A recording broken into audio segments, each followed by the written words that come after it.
Thank you for joining Wars of the Roses, and the following video is on the Rosicrucian Mystery. Taken from the Unknown World, a magazine devoted to the occult sciences, magic, mystical philosophy, alchemy, hermetic archaeology, and the hidden problems of science, literature, speculation, and history. Number 1, Volume 1, August 15, 1894, edited by Arthur Edward Waite. The Rosicrucian Mystery. The most fascinating of these secret societies, which are openly known to have been connected with mysticism, is undoubtedly the Rosicrucian Brotherhood. After patient and prolonged investigation on the part of impartial students, nearly everything about it remains a mystery. It was first heard of in Germany at the beginning of the 17th century, when certain documents or manifestos announcing the fact of its existence were anonymously published at Kassel, Frankfurt, and other places, where they excited an immense controversy.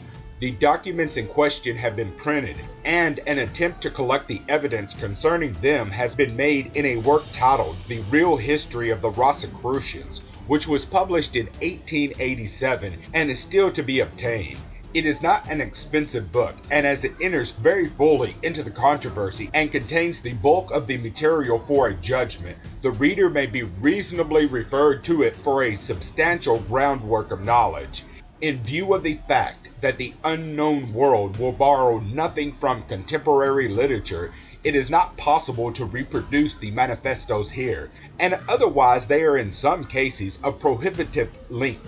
A knowledge of the documents contained in the real history of the Rosicrucians will be therefore assumed in this place, and it is proposed to carry the investigation of the mysterious fraternity further than was attempted then. Much has came to light in these matters since the year 1887, and the work as it stands is in need of a thorough revision. Let it be assumed, therefore, that the student is acquainted with the universal reformation of the whole wide world, the Fama Fraternaeus, or a discovery of the fraternity of the most laudable order, R.C., the Confessio Fraternaeus, R.C., addressed to the learned of Europe, and the chemical marriage of Christian Rosicrucian. He is aware that the first of these tracts has only a thin and possibly an accidental connection with the whole subject, and that the Confessio Fraternaeus contains no information of moment beyond the explicit statement that the founder of the order was born in 1378. The chief interest centers therefore in the two other documents. The Fama Fraternaeus gives the history of the formation of the Brotherhood and a sketch of the life of the founder, the illustrious CRC.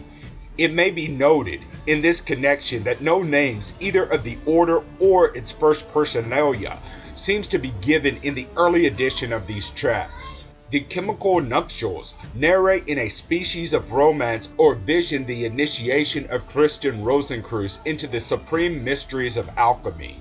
The date assigned to this event is 1459, and it will be readily seen that it can in no way be forced into correspondence with the alleged date of the birth of CRC, as given in the Confessio Fraternaeus. So as far as can be judged, these documents are not the work of one hand.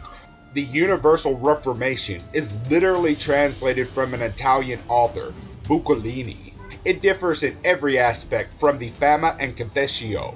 In them, the same authorship may be probably traced. They are written in a stilted style and are devoid of any literary merit.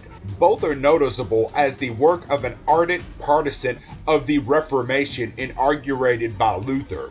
The chemical nuptials, regarded from the literary standpoint, differs from all three.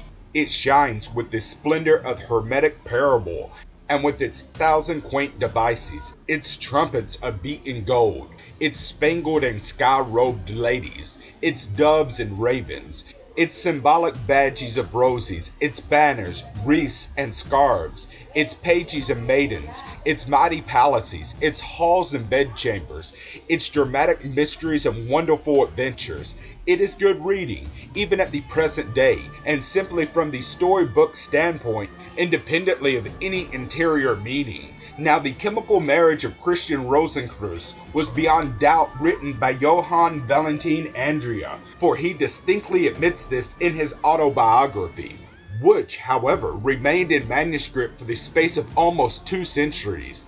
Andrea, it may be explained, was a Württemberg theologian of considerable celebrity, and still holding a certain place and memory in the history of German literature.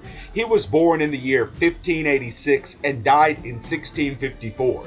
It is most generally thought that he was the author of all the Rosicrucian documents which have been enumerated. The difficulties in the way of this opinion have been recited at some length in the real history of the Rosicrucians.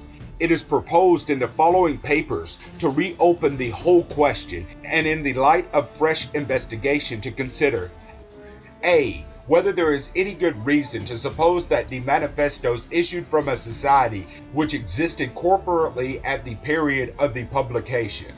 B. Whether, supposing its existence, that society did annodate the documents by the period which they claim, and could actually have been founded by a personage who was born in 1378. C. Whether there is any historical trace of secret alchemical societies previous to the 17th century. D. Whether Johann Valentin Andrea could possibly have written all the manifestos under notice despite the difference in their style. E. Whether these documents were or were not jeu d'esprit. F. Whether, supposing the fraternity to have had a corporate existence at any time, it subsisted for any considerable period subsequent to its professed publications. G. Whether it exists at this day. It is proposed also to include the evidence in favor of the authors other than Andrea, who have been suggested from time to time, namely Tauler, who is to be distinguished from the illustrious mystic of that name, Johann Junger, Dr. John Dee, and lastly, but probably not least, Francis Bacon, Lord Verulam.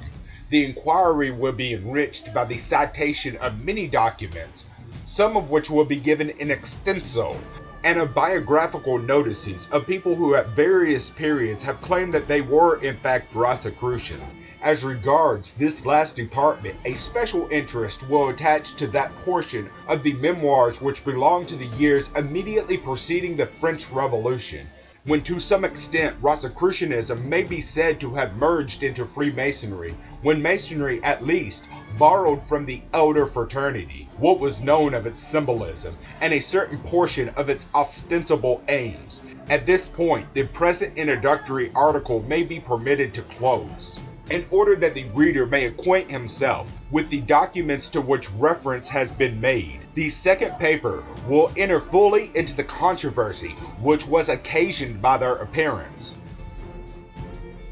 Thank you for watching. Please don't forget to share, like, subscribe, and comment. If you can, please consider donating to Wars of the Rose so we can fix this audio problem. Links to PayPal and Patreon are in the description below. Thank you very much.